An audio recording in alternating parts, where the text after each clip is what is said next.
morning everyone. I am Mudita and you are watching your favorite one and only Mudita IS Warrior. So class 10, this is your worksheet number 13 for social science. 5th of अगस्त के लिए ये worksheet आपको provide की गई है और हमारा chapter start हो चुका है सत्ता की साझेदारी। बहुत सारे बच्चे लास्ट वीडियो में पूछ रहे थे सिस्टी की कि मैम ये कौन सा चैप्टर है, किस बुक का चैप्टर है। तो गाइज ये आपकी सिविक्स का बुक का चैप्टर है। ठीक है, आपको सिलेबस में थोड़ा सा रिमाइंड करा दूं कि हिस्ट्री में आपका एक चैप्टर आ रहा है, ज्योग्राफी से आपके 3 चैप्टर्स आ रहे हैं। ठीक है, वहाँ पे एक तो आपका मैप के लिए रख दिया गया है तो 2 ही मान लीजिए, और सिविक्स से आपके 2 चैप्टर, इकोनॉमिक्स से आपके 2 चैप्टर। सिविक्स जिसे आप पोल साइंस भी कहते हैं, यहाँ से आपके 2 चैप्टर आ रहे हैं, एक है सत्ता की साझेदारी और दूसरा है संघवाद। ठीक है, फर्स्ट एंड सेकंड। तो संघवाद एंड सत्ता की साझेदारी, तो सत्ता की साझेदारी आपका फर्स्ट चैप्टर है सिविक्स का। बहुत ध्यान से पढ़िए क्योंकि आपके एग्जाम में बोर्ड में आने वाला है टर्म 1 में। अब स्टार्ट करते हैं। श्रीलंका एक द्वीपीय देश है जो भारत के दक्षिण तट से कुछ किलोमीटर की दूरी पर स्थित है। अगर आप भारत की लोकेशन में देखेंगे, कंपेयर करेंगे, श्रीलंका हमारा पड़ोसी देश भी है। तो इंडिया को अगर हम इस तरीके से मैप में देखते हैं तो ये पोजीशन आती है श्रीलंका की कि हमारे तट से कुछ किलोमीटर दूरी पर स्थित है। इसकी आबादी करीब 2 करोड़ है और श्रीलंका से हमारा गहन रिश्ता भी रहा है काफ़ी पुरातत्व टाइम से। ठीक है, दक्षिण एशिया के अन्य देशों की तरह श्रीलंका की आबादी में भी कई जातीय समूह के लोग रहते हैं। देखिए, अलग अलग देशों में जो कंडीशन रही है ना, वो अलग अलग रही है। कहीं पे जाति के हिसाब से, कहीं रंग के हिसाब से भेदभाव किया जाता था, गोरे काले का, कहीं पे जाति के हिसाब से। तो अगर हम श्रीलंका की बात करते हैं तो श्रीलंका में जातीय भेदभाव था। अलग अलग जाति के जो लोग थे उनके आधार पर विभाजित थी। अगर मैं जनता को बांटूं तो श्रीलंका में क्या था, एक समुदाय था, भाषा के आधार पे लोग बटे हुए थे। जो ज़्यादा भाषा बोलने वाले लोग थे वो बहुसंख्यक थे, और जब वो इंडिपेंडेंस हुए तो उन्हीं का क्या हुआ, उन्हीं का पूरा राज हो गया। और जो अल्पसंख्यक थे, कम भाषा बोलने वाले थे, अलग अलग भाषाओं के हिसाब से बटा हुआ था ना, तो उनके साथ कुछ डिस्क्रिमिनेशन हुआ। अब यहाँ पे आपको दिया है ethnic composition of Sri Lanka in percentage. Sri Lanka का ये मैप है, यहाँ पे आपको कंपोजिशन दिया है कि अगर हम भाषा के आधार पर यहाँ पे किस तरीके से लोग डिवाइड थे। तो अगर हम डिवाइड देखें तो 74% लोग कैसे थे, सिंहली समुदाय के थे। श्रीलंका तमिल 11.1%। ठीक है, परसेंटेज में ये दिया हुआ है। 1.2 इंडियन तमिल्स और 9.3 मुस्लिम। सो इस तरीके से ये डिवीज़न है। आगे देख लेते हैं, ये आपका श्रीलंका का मैप है। 1948 में श्रीलंका स्वतंत्र राष्ट्र बना, इंडिपेंडेंट हुआ। सिंहली समुदाय के नेताओं ने अपनी बहुसंख्यक के बल पर शासन पर प्रभुत्व जमाना शुरू कर दिया। सबसे ज़्यादा जो लोग थे यहाँ पे वो कौन से थे, कौन सी कम्युनिटी के थे, सिंहली के थे।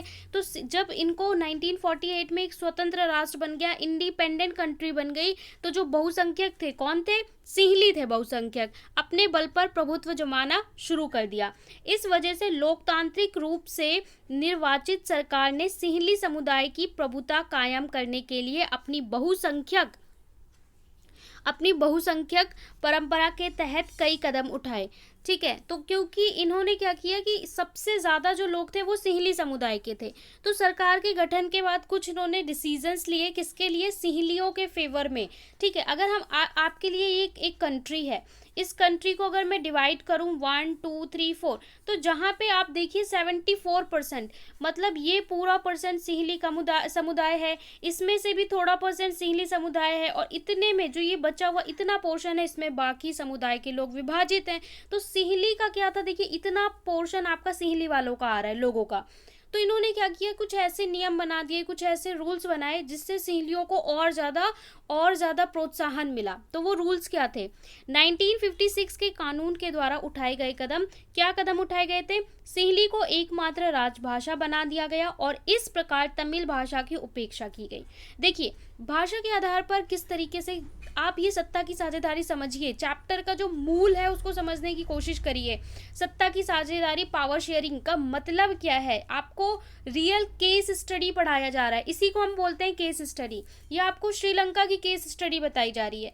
तो गाइज देखिए, यहाँ पे क्या किया गया, सबसे ज़्यादा सिंहली के लोग थे, सिंहली जो भाषा थी उसको राजभाषा बना दिया गया। और जो तमिल वाले थे, इससे तो तमिल के अंदर डिस्क्रिमिनेशन आएगा ना कि हमारी लैंग्वेज को इम्पोर्टेंस नहीं दी जा रही है, तो यहाँ पे राजभाषा बना दिया। सेकंड, बौद्ध धर्म को राज्य का संरक्षण दिया गया। विश्वविद्यालयों और सरकारी नौकरियों में सिंहली भाषा को प्राथमिकता, यानी एक आदमी जाएगा जो तमिल बोलता है, एक जाएगा जो सिंहली समुदाय से है, तो नौकरी पहले किसको मिलेगी? सिंहली वाले को मिलेगी। कॉलेज में एडमिशन के लिए पहले किस बच्चे को एडमिशन मिलेगा? सिंहली वाले को मिलेगा। तो इस तरीके के कुछ नियम बना दिए गए। श्रीलंका में लागू किए गए इस प्रकार के कानून ने दो समुदायों के मध्य अपनी मनमुटाव को बढ़ावा दिया, जिसकी परिणति श्रीलंका में गृह युद्ध के रूप में हुई।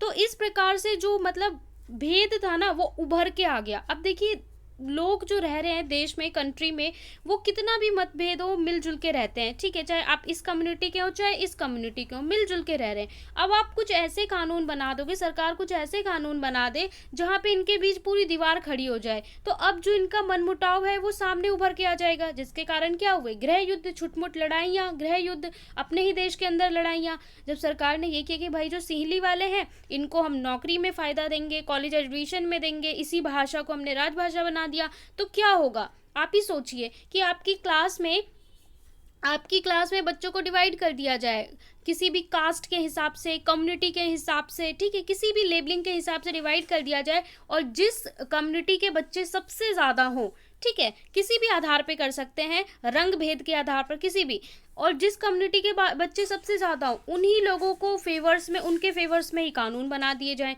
तो क्या होगा? जाहिर सी बात है, लोग आवाज़ उठाएंगे, युद्ध का माहौल बनेगा।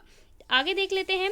श्रीलंका में लागू किए गए, तो ये आपका गृह युद्ध हुआ। गृह युद्ध, किसी मुल्क में सरकार विरोधी समूहों की हिंसक लड़ाई ऐसा रूप ले ले, यह युद्ध लगे, तो ये गृह युद्ध कहलाता है। मतलब अपने देश के ही अंदर लोग सरकार के खिलाफ आवाज उठाने लगे और वो युद्ध की स्थिति ले ले, तो वो गृह युद्ध कहलाता है। अब दूसरा आपको ये शब्द की परिभाषा दी है कि बहुसंख्यकवाद का मतलब क्या होता है। बहुसंख्यकवाद का मतलब होता है यह मान्यता कि अगर कोई समुदाय बहुसंख्यक है तो अपने मनचाहे ढंग से देश का शासन कर सकता है, और इसके लिए वे अल्पसंख्यक समुदाय की इच्छाओं की अवहेलना कर सकता है। बहुसंख्यकवाद का मतलब है कि जिस भी चीज को मानने वाले, जिस भी जाति, रंग, किसी भी आधार पर डिस्क्रिमिनेशन हो सकता है, जिस चीज के लोग ज्यादा हैं उन्हीं की सरकार हो और वो अपने मन चाहे कानून बनाए, तो उसको हम क्या बोलते हैं? बहुसंख्यकवाद।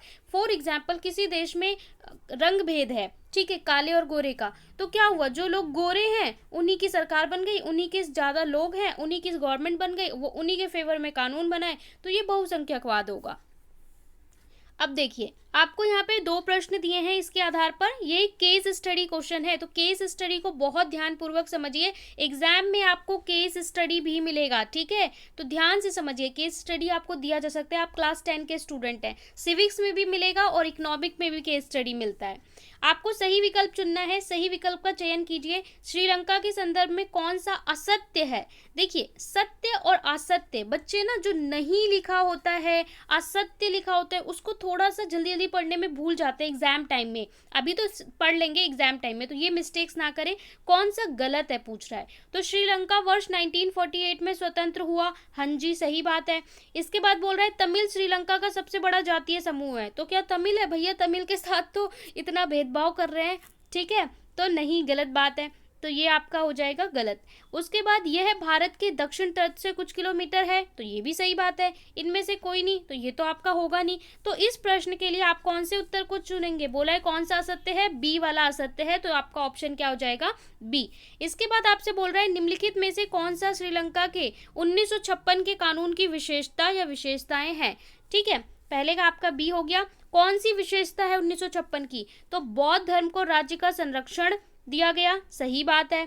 सरकारी नौकरियों में सिंहली को प्राथमिकता, सही बात है। सिंहली को एकमात्र राजभाषा, बिल्कुल करेक्ट है। तो यहाँ पे क्या हो जाएगा? उपयुक्त, सही। तो दो ही क्वेश्चन हैं, बड़े बड़े सरल हैं, पहले का बी हो गया और दूसरे का डी हो गया। तो ये थी आपकी वर्कशीट, बहुत ही सिंपल सी। चैनल को ज़रूर सब्सक्राइब करें, वीडियो को लाइक करें, शेयर करें फ्रेंड्स के साथ, क्योंकि वीकेंड में आपको मिलता है स्पेशल टेस्ट वीडियो। एनसीईआरटी के वीडियोस प्रोवाइड है, तो आप उन्हें ज़रूर देखें, एंजॉय करें, और सत्ता की साझेदारी भी आपको डिटेल वन शॉट वीडियो जल्दी मिलेगा।